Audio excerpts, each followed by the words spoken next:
Buenos días, todavía, buenos días. Muchas gracias al comité organizador, gracias Fabio por la presentación. Me corresponde un tema que pues es definitivamente complicado de dilucidar, por decirlo así, porque cuando nosotros tenemos la miocentesis como tal, como gold estándar para hacer el diagnóstico del síndrome de respuesta fetal inflamatoria y decir que es necesaria o no la miocentesis para el parto pretérmino, pues hay que tomarlo con mucho cuidado. Van a haber muchos números en la revisión que hoy pues intento hacerles. Vamos a comparar los métodos que tenemos en este momento a la mano y que nos permiten de pronto llegar en forma precoz al diagnóstico de la corioneonitis histológica.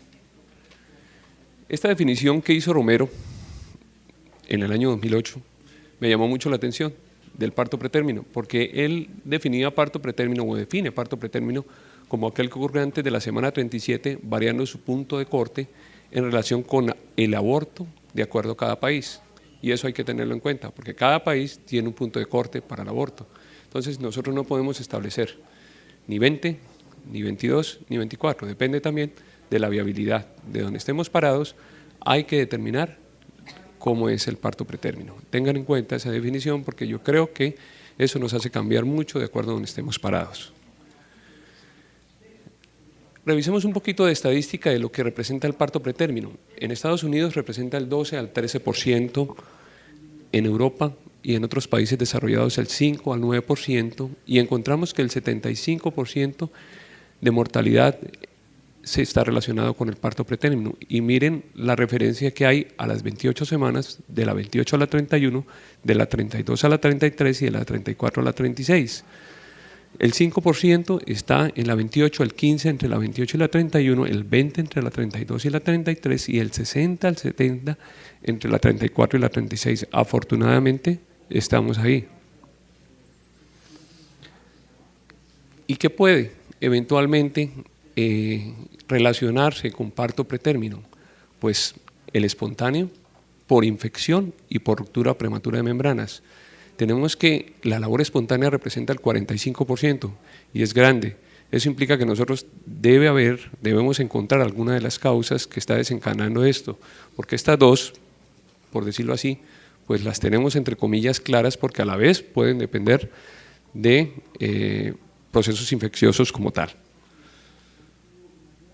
Esta gráfica ya la han visto ustedes a través de las charlas, pero es bueno tenerla en cuenta porque sabemos que la infección no solo es ascendente, puede encontrarse por amniocentesis, puede encontrarse en forma retrógrada a través de la cavidad abdominal, puede encontrarse a través de vía hematógena en la placenta.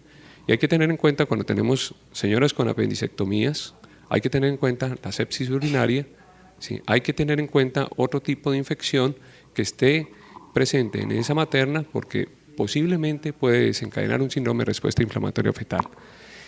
El resolver ese síndrome de respuesta inflamatoria fetal depende del tipo de infección. Aquí, obviamente, si se pierde esta cadena de sello, es un problema, pero en estas, donde yo eventualmente, en esta también se pierde la cadena de sello, pero en estas dos, si yo resuelvo eventualmente el problema, puedo, entre comillas, resolver el síndrome de respuesta inflamatoria que se está presentando en ese momento en el feto. Y esto es una cadena, es sencillamente activación del sistema inmune, liberación de interleuquina 6, interleuquina 8, factor de necrosis tumoral, liberar endotoxinas, prostaglandinas, las prostaglandinas están relacionadas con las contracciones, terminar degradando la matriz, debilitándola y produciendo la ruptura de membranas, que es el mecanismo de defensa del feto para salir porque hay un ambiente hostil que se encuentra para él en el espacio que él está en ese momento ocupando. Romero define en el 98 al síndrome de respuesta inflamatoria fetal como funicitis e interleuquina 6 mayor de 11 nanogramos por decilitro en sangre de cordón umbilical. El líquido amniótico lo define como 200, pero depende los diferentes técnicas de laboratorio, los diferentes sitios donde estemos, la interleuquina 6 va a variar y eso lo vamos a ver en los diferentes estudios. Hay que empezar a mirar si la bacteremia está presente realmente en líquidos amnióticos entre comillas sanos. Y Carlos y colegas reportan que la bacteremia en fetos es del 33% con cultivos positivos versus 4% con cultivos negativos. Otros estudios han demostrado al micoplasma en cultivos de cordón en el 23% en fetos que nacieron antes de las 32 semanas. Y estos estudios concluyen que la infección fetal subclínica es más frecuente de lo que se reconoce. Eso implica que nosotros vamos a tener posiblemente al micoplasma, al uroplasma urolítico ahí presente en forma solapada, haciendo su acción por muchas semanas y posiblemente desencadene la labor de parto pretérmino cuando se desarrolle esa cascada que nosotros vimos anteriormente. Conocemos que en el líquido amniótico el uroplasma es el causante del 25 al 40% de los partos pretérminos. Existe evidencia que la infección intraamniótica es un proceso crónico aparentemente.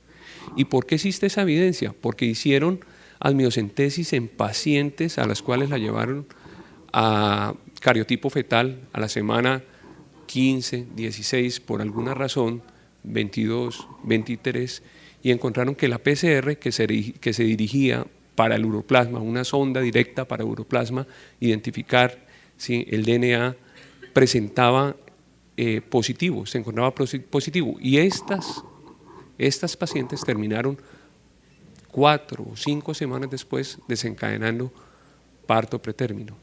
Esa es la razón por que se aduce que posiblemente ese síndrome de respuesta fetal inflamatoria puede ser un proceso entre comillas crónico que se está incubando en forma progresiva. ¿Qué métodos usar para predecir respuesta inflamatoria fetal? Hay bastantes. Hemos estado a través de la historia tratando de buscar qué es lo mejor. La mayoría de cosas están correlacionadas con tratar de decir en forma temprana el feto lo que tiene no es corioneonitis, sino síndrome de respuesta inflamatoria fetal, y están enfocadas hacia la amniocentesis. Empecemos por el frotis. Una vaginosis la definimos como básicamente la descarga abundante de líquido con olor característico al contacto del KOH. Y por paraclínicos, el pH mayor de 4.5 con disminución de los lactobacilos y aumento de los bacteroides en puntajes mayores de 7 a 10. Ya la vaginosis per se me está diciendo que puede haber un aumento del parto pretérmino de 1.5 a 3 veces por encima del normal. Entonces, este es el primer tamizaje que nosotros tenemos que tener en cuenta. La proteína C reactiva. La proteína C reactiva puede estar positiva en muchas cosas. Estudios han demostrado que un valor promedio de 18.1, como en este caso en el grupo de los nacidos prematuramente, en mujeres que dieron pues a luz, comparado con mujeres que dieron a luz a término, esta estaba pues realmente alta. Y se considera entonces que la PCR puede ser, entre comillas, un marcador fiable para parto prematuro al cual nosotros no le hemos encontrado causa. Entonces, encontramos ahora que hacer un frotis, que hacer una PCR cuando la mujer está en trabajo de parto pretérmino ya nos está indicando la posibilidad de que tengamos un síndrome de respuesta inflamatoria fetal allí presente desde hace rato. El sludge, que traduce lodo, que se define como presencia de partículas agrupadas que representan neutrófilos y bacterias. Estas sugieren, al parecer, corioneonitis histológica.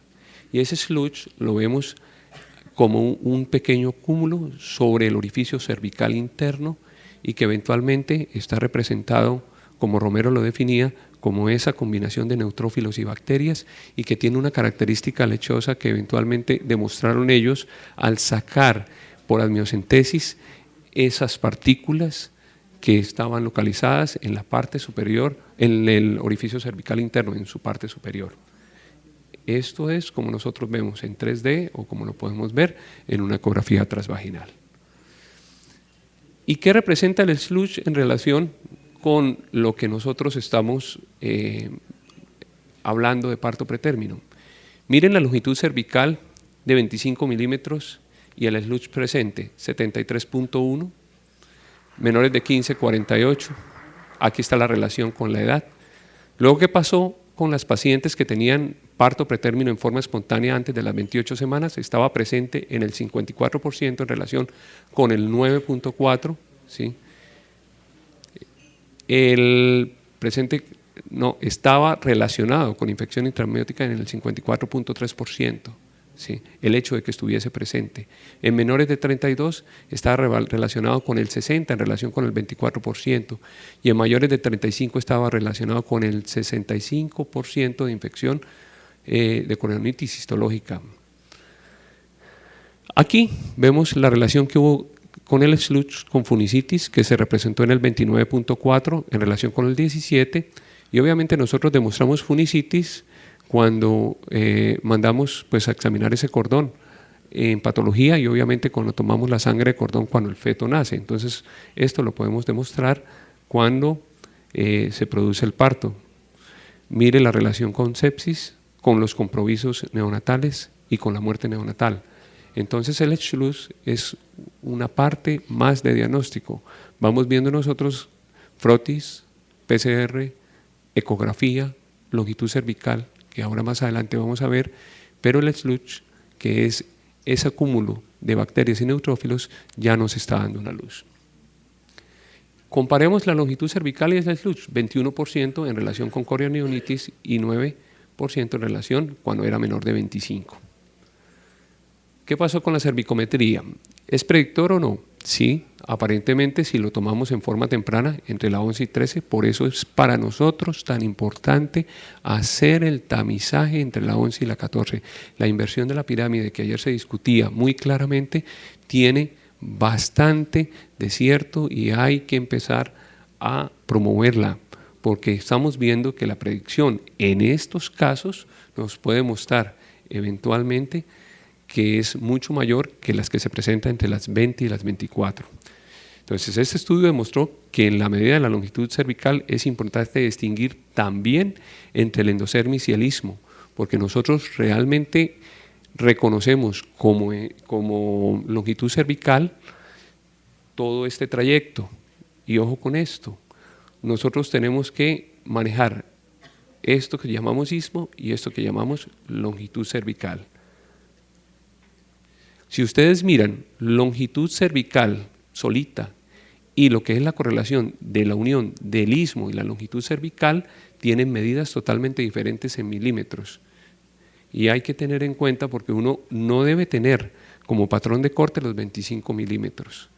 Entonces, depende de la edad gestacional, podemos hablar, por ejemplo, en partos menores de 34 semanas, que es 41 con el istmo, pero 27 solita la longitud cervical.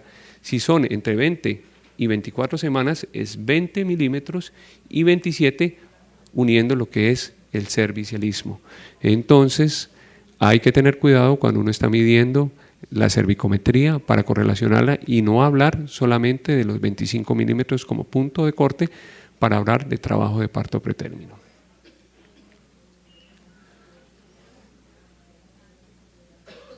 Aquí estamos hablando de la cervicometría como predictor menores de 15 milímetros.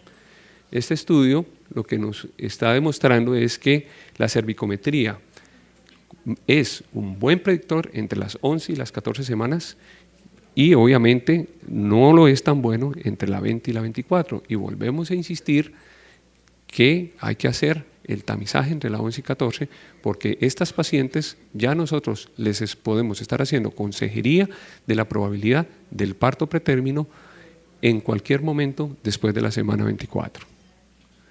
¿Qué marcadores bioquímicos son importantes en la secreción vaginal? Realmente nosotros hemos estado mirando si hacer invasión es bueno o no y los estudios han empezado a buscar por otros lados las cosas. Con 491 pacientes entre las 24 y las 34 semanas muestran tomas en secreción vaginal y hablan de la isoforma fosforilada de la decidua del factor de crecimiento similar a la insulina en unión con la proteína, ¿sí? La interleuquina 6, la interleuquina 8, la PCR y hacen un análisis multivariado que muestra que la combinación de estos fue significativamente asociada a la predicción del parto pretérmino en el 83%, con un valor predictivo positivo y un valor predictivo negativo del 90%. Si nosotros tenemos la posibilidad de usar kits en los cuales logremos identificar este tipo de elementos bioquímicos, podemos fácilmente, cuando tenemos un cervix corto, cuando tenemos un sludge, aumentar ese valor de predicción del síndrome de respuesta inflamatoria fetal. Hay otros elementos que también son importantes tener en cuenta. Hay creciente evidencia que indica que las mujeres en trabajo de parto pretérmino con inflamación intraamniótica, pero no con invasión microbiana de la cavidad, han resultado similares a aquellas con invasión microbiana. Este estudio está relacionando también métodos no invasivos y habla de desarrollar un modelo basado en variables no invasivas para predecir la probabilidad de inflamación intraamniótica en mujeres con trabajo de parto y membranas intactas. ¿Qué usaron ellos? Usaron, obviamente, las miocentesis, fueron 153 mujeres, usaron la proteína C reactiva y vamos a observar en relación con la interleuquina 6 qué pasó y con la ecografía transvaginal para la longitud cervical. Si uno compara lo que sucedió en relación con la longitud cervical, que estaba de 20.8 en relación con los que tenían ausencia de parto pretérmino, es un buen predictor. Igual la proteína C, y esto implica que nosotros pues obviamente tenemos más marcadores que nos permiten entrar antes de hacer una miocentesis en este tipo de pacientes. Este estudio tuvo una buena curva ROC, habló de una sensibilidad que estaba más o menos entre el 6 al 8, el 60 al 70, del 60 al 80, con una especificidad que iba entre el 40 y el 60.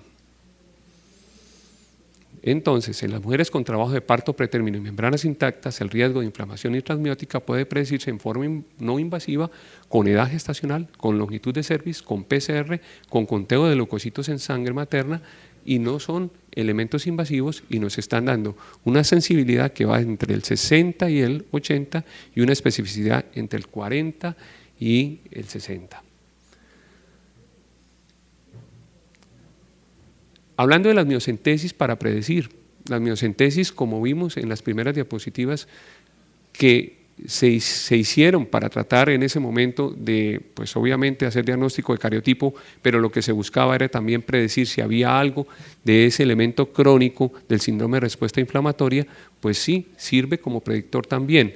Y este estudio lo que quería predecir era determinar el valor en líquido amniótico de la interleuquina 6 del factor de necrosis tumoral en el diagnóstico de la invasión microbiana en la cavidad amniótica en la predicción del parto pretérmino. Ese diseño del estudio mostró que se realizaron las miocentesis tomándose las muestras, enviándose para cultivos de bacterias aerobias y anaerobias, junto con cultivo para uroplasma urolítico, interleuquina 6 y factor de necrosis tumoral. Estos fueron los resultados: 48 mujeres con parto pretérmino menores de 37 fueron comparados con 96 controles y encontraron concentraciones de interleuquina 6, factor de necrosis tumoral, con parto espontáneo que fueron significativamente altas. Y estos fueron los valores de punto de corte que encontraron en la interleuquina 6 como predictores, frente a 52 en las que no tenían. Igual factor de necrosis tumoral en 8.8, 5.1, y obviamente los dos suman una buena predicción en relación con el parto pretérmino. En conclusión, concentraciones elevadas en el segundo y tercer trimestre de estos dos pueden identificar las mujeres de riesgo de infección intraamniótica y presencia de parto pretérmino. Este estudio busca, obviamente, también relacionar las interleuquinas 6, pero habla de los marcadores proteómicos y hace la relación de los dos y concluye que el uso combinado de marcadores proteómicos e interleuquina 6 para predecir infección intraamniótica muestra una mayor precisión que cuando se utiliza solo. Y por último, hay que relacionar algo que Romero nos está empezando a mostrar, y es la angioproteína 2 en parto pretérmino, en relación con la infección intraasmiótica. Y él hace referencia que es una proteína que participa en procesos de remodelación vascular y que constituye un elemento fisiológico en el líquido amniótico y que su concentración disminuida con el desarrollo de la gestación, pues obviamente está relacionada con el parto pretérmino cuando ella se ve aumentada. Por lo tanto, sería un predictor que hay que tener en cuenta también. En conclusión, es necesario diferenciar el istmo del cervix, primero que todo. Encontrar que cervicometrías menores de 15 milímetros son predictoras de parto pretérmino y es necesario entrar a hacer consejería a la paciente, que la presencia del sludge es predictor de infección intraasmiótica, que hay que combinar la cervicometría con el hemograma, con el sludge, con la PCR y que vamos a encontrar sensibilidades que van de un 60 a un 70% con una especificidad del 40%, que la amniocentesis en estudios genéticos nos pudo demostrar que puede existir procesos crónicos que están demostrando síndrome de respuesta inflamatoria fetal, que la interleuquina 6, factor de necrosis tumoral y otras citoquinas son el gold estándar para el diagnóstico del síndrome de respuesta fetal inflamatoria y que la angioproteína 2, que participa en procesos de remodelación vascular, está relacionada con infección intraasmiótica. Muchas gracias.